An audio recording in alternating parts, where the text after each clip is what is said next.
personally, I really wasn't in a very good place. I was overweight, I was struggling with confidence, I was burnt out, and I really wasn't enjoying what I was doing. And then my dad got cancer, and during his treatment, he had most of his bowel surgically removed, and he spent 25 days in ICU, most of that on life support and breathing through a tracheostomy. And that for me was the wake up call that something had to change. When you've got that pressure at the top of the business, the natural thing is to internalize it. It's to kind of bottle up all that stress and kind of look like you've got it all together, not wanting to show other people how you're actually feeling. And this is why, if you look at any top CEO, business leader, celebrity, athlete, the one thing all of them have in common is they've surrounded themselves with the right support. I know at times it can kind of feel like it's lonely at the top, but at the end of the day, you kind of signed up for this life for a reason. If it was easy, everyone would do it. And it's so important when times get tough to remember that it's challenging for a reason. Don't be so hard on yourself. Like, I think a big part of the reason why people do get stressed is they put these huge expectations on themselves and they feel guilty if they can't meet them. And while it's great to have big goals and vision, we need to kind of have that kind of empathy for ourselves, that it's okay at times not to have everything together, not to get it all perfect. Sometimes the best thing you can do when you've got so much on and you're feeling stressed is take a step back, prioritize your self-care, take a couple of hours just to get out, go for a walk, do some exercise, do something that isn't related to work. It may not feel good in the moment, kind of headspace wise, but you have to force it, but it may be exactly what you need.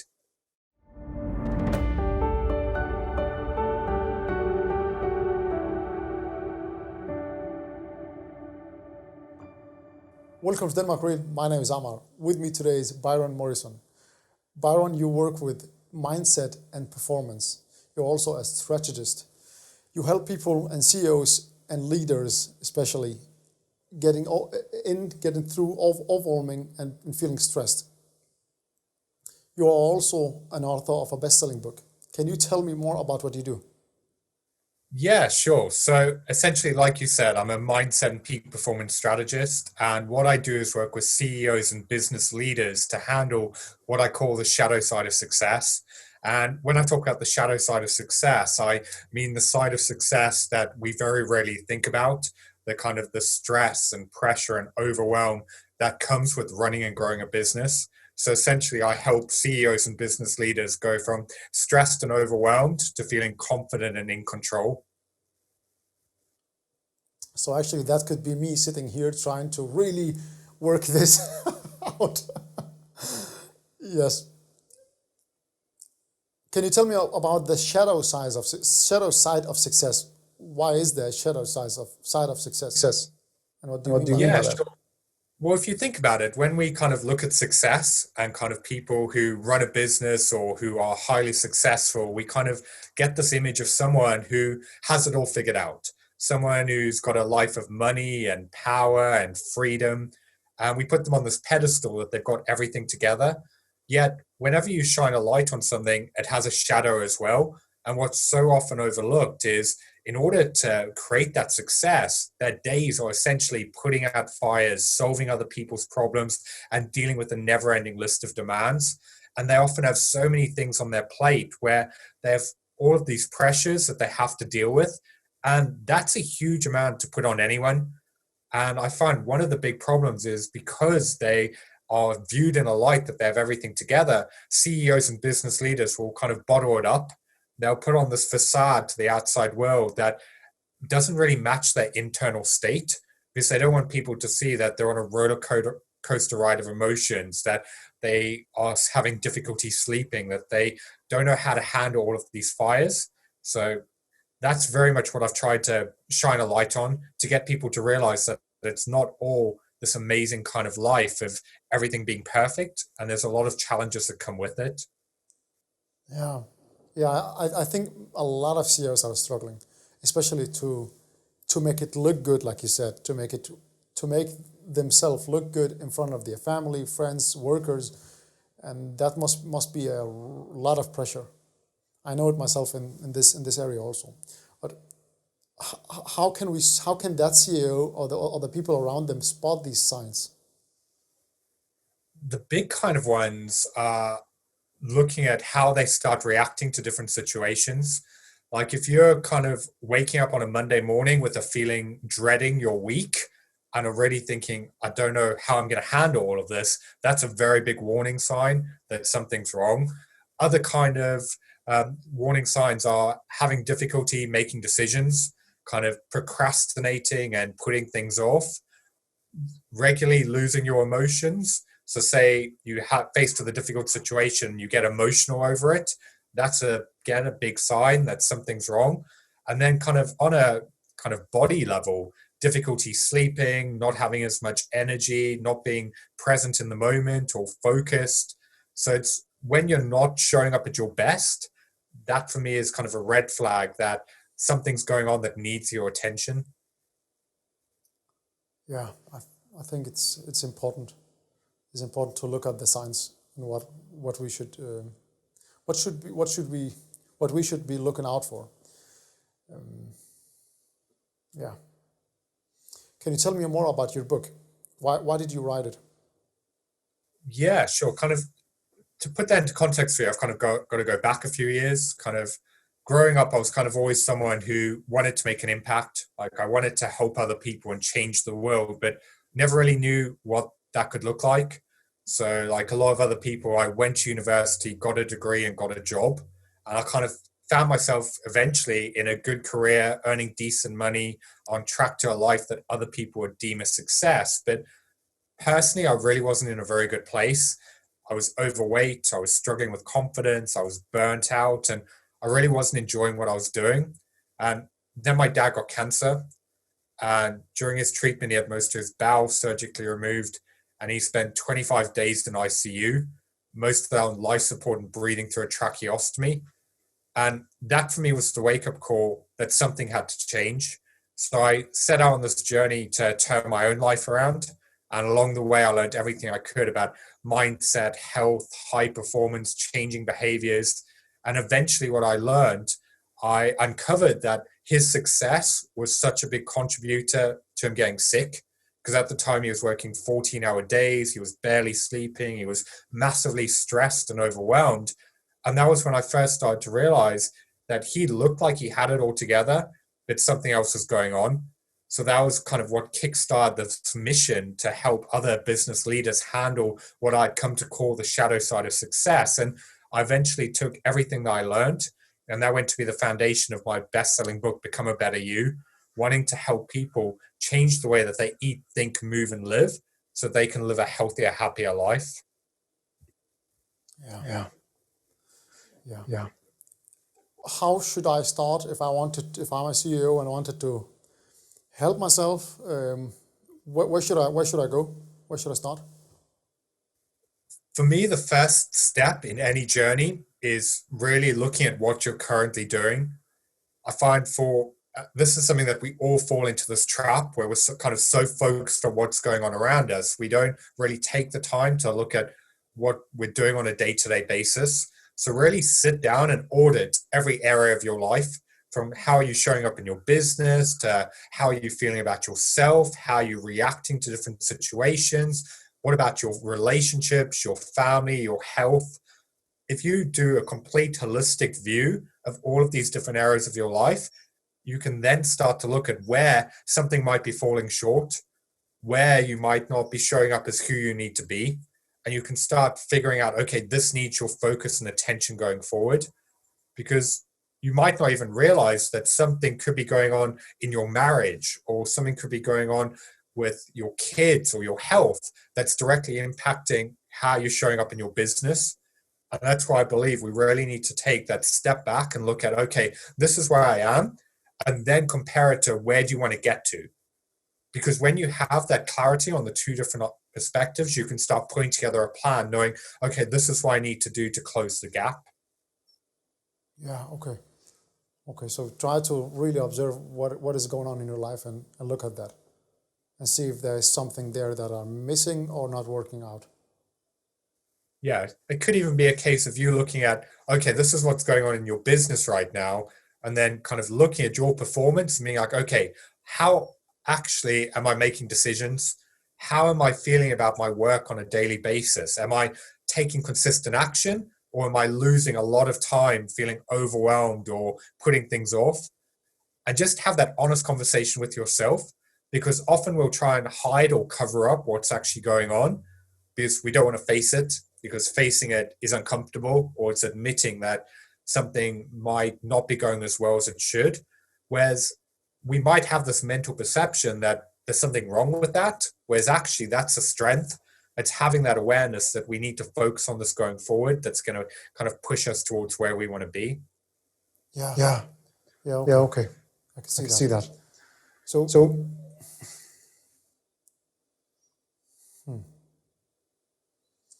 but these things must be really, really tough to look into. Like it's to observe, to go outside of yourself, to watch yourself is not that easy. But how do you help them? How do you help these years? What are the steps?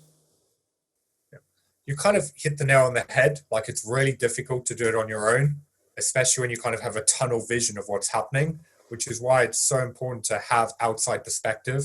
And that's where someone like myself comes in, who can come in, who is detached from the business, who can break it down and really see, okay, this is what you're currently doing. This is where you might not realize you're falling short. This is how you're showing up on a day-to-day basis, and help someone create a plan to actually deal with it. And then the steps that we take further is all about really looking at how they handle and manage stress. What practices are they doing on a day-to-day basis to keep their emotions under control? It's looking at why they might be procrastinating or having a fear of failure or even success, and breaking through those mental roadblocks standing in their way. And then there's a step further, looking at how they structure their performance, everything from how they approach their days to managing their time to being effective. It's really taking their attention away just from being in the business and putting it on them, and evolving them into that more effective CEO and leader to take themselves and their business to the next level. Okay, because you talked about, I read once or saw a video actually, you talked about that it looks like that person is busy, but he's not. When we look at how his productivity are, he's not that productive. He's actually working 100 hours a week, but he's maybe only been productive, 19, 18 hours or 20. Yeah, this is something that's so common, where, especially when you're running a business, there'll be 1,000 different things that need to get done. And I'll find for a lot of people, they'll choose tasks that feel comfortable. They'll like fiddle around with kind of updating their website, or getting involved in meetings with things that really aren't that important. So they'll be keeping themselves busy, and they'll feel like they've got a lot on. But in reality, those tasks may not be pushing them towards the ultimate business objectives. And this is where someone like myself will come in and will really figure out, okay, what's the CEO and leader, their zone of genius? What really needs their attention that's going to drive their business forward? And from there, it's about being really brutal and breaking down, what are they doing on a day-to-day basis that's actually important? Is it something that really needs their attention? And if the answer is no, either it needs to be removed from what they're doing, it needs to be delegated, or it needs to be outsourced. I'll give you an example. I did this with a client recently who was working 60-hour weeks and still feeling like he couldn't catch up. We took his to-do list and everything that needed to be done, and we went through and we cut it in half. We went through, is this actually important, or did he need to learn to say no? Was it a distraction? Was it taking him away from his objectives? Be brutally honest. And then things that were important but didn't have to be done by him had to be given to someone else. We managed to cut down his workload in 10 minutes by 50%, just by putting his focus on what was actually going to drive him forward. And that's something I believe that all of us could do better at, because we all get drawn into tasks that really don't actually matter, or just kind of busy work. Yeah, yeah, because we want to feel that we are doing something. Like I want to feel that I'm actually doing something in this company and contributing. But maybe, like you said, maybe some of the tasks are not necessary. They're just not a waste of time, but they are not adding the right value that should be there. Yeah. Also, often the most important tasks aren't the most fun tasks. So it can be really easy if you've got a to-do list and you go based on what you feel like doing. It may not be the kind of thing that's going to drive the business forward. So let's say, for instance, you need to pick up the phone to call a load of potential customers. Well, that may feel uncomfortable because there might be that fear of what if they say no? What if you get rejected? What if you fail? Or you might just not want to do it. So instead, you pick a task that you feel like doing. So you're still busy, but it doesn't really matter in the grand scheme of things. And that's where that prioritization becomes so important. It's having the awareness of what actually matters and then overcoming those mental blocks that are stopping you from doing it. Is there any tips? Is there any tips that you can share with us that that a person that could start right away on?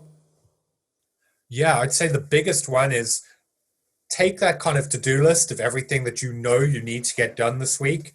Do what I just said of kind of cutting it down and working out what's actually important.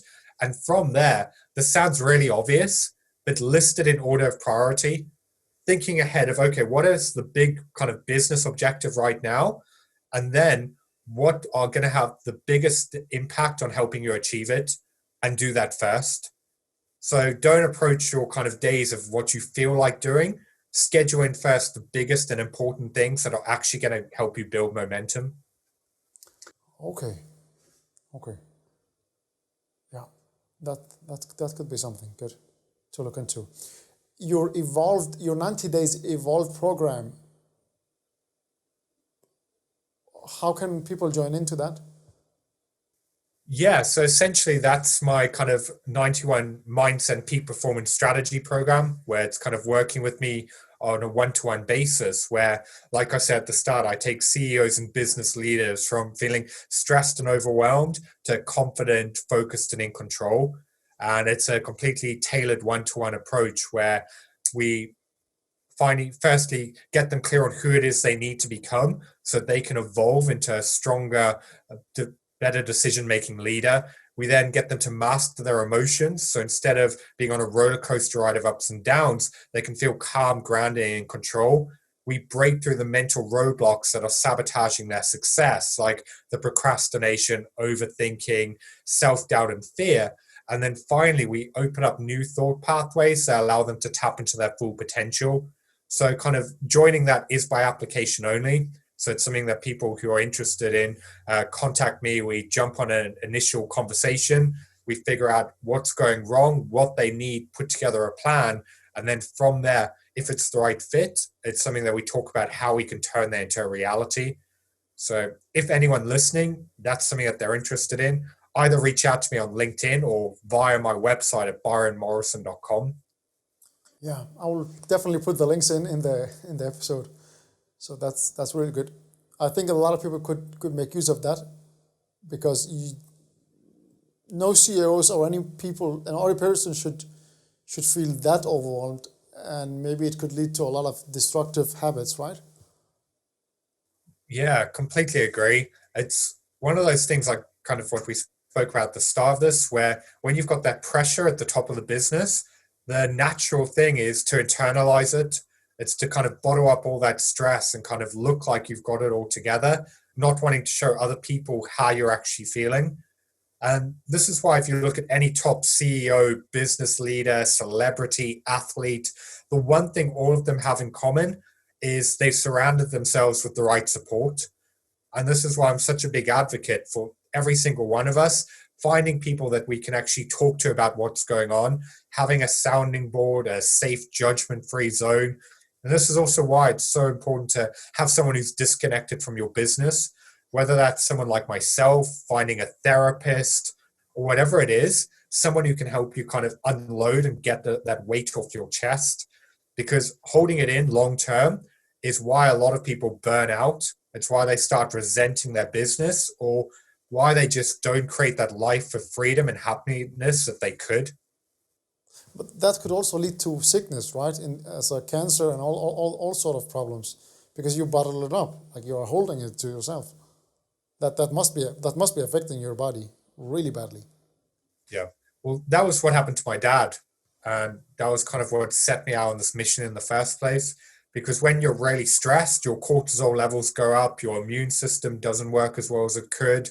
You start getting sick more, you're more likely to get heart disease, cancer, stroke, all of these different health problems. So we kind of think, okay, I'm just trying to deal with the stress, and we don't really look at the long-term consequences of not getting it under control. Yeah, yeah. That's so important to look into. Byron, any last ideas or words you want to share with us?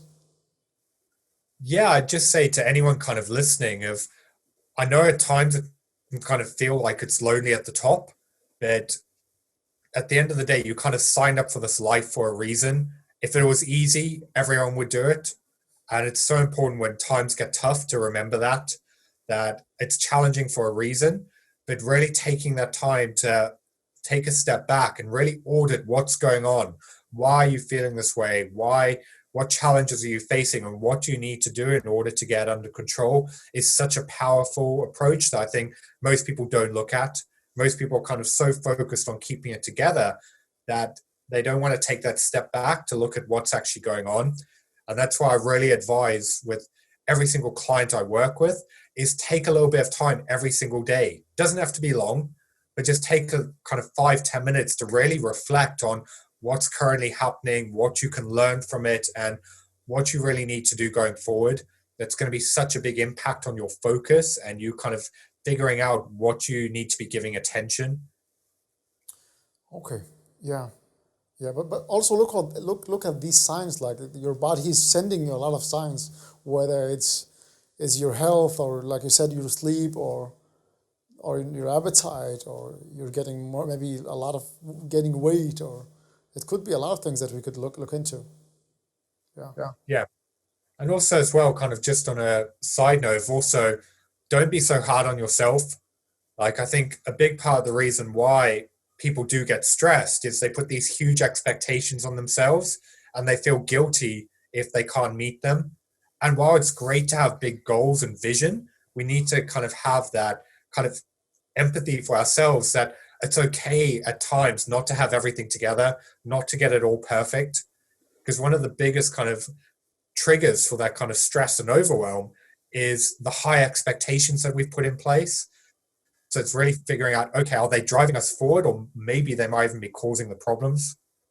Yeah, I should maybe record that and have you in my ears all day long to say that, because it is that. It is the high expectations and the high standard that a person in my place, actually me, wanted to achieve. And when you say try to relax, or try to don't be hard on yourself, but I'm thinking, how can I achieve that then if I'm not pushing myself?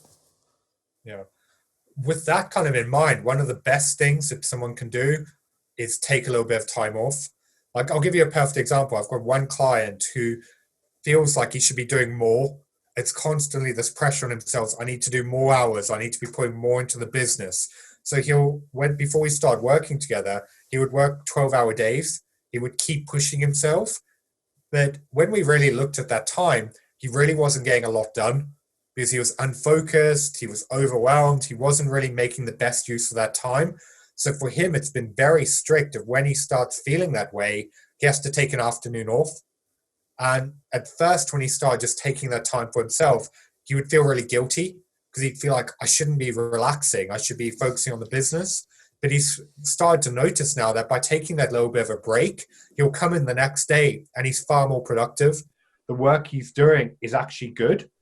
And it's not about the quantity of time you spend, it's about the quality of work that you get out of that time.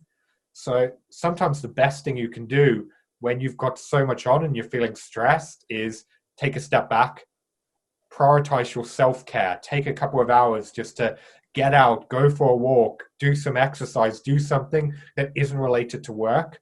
It may not feel good in the moment, kind of headspace wise, but you have to force it, but maybe exactly what you need. Byron, thank you for that. Really good advice. Really, I think it's very important to take some time off. I appreciate it. Thank you.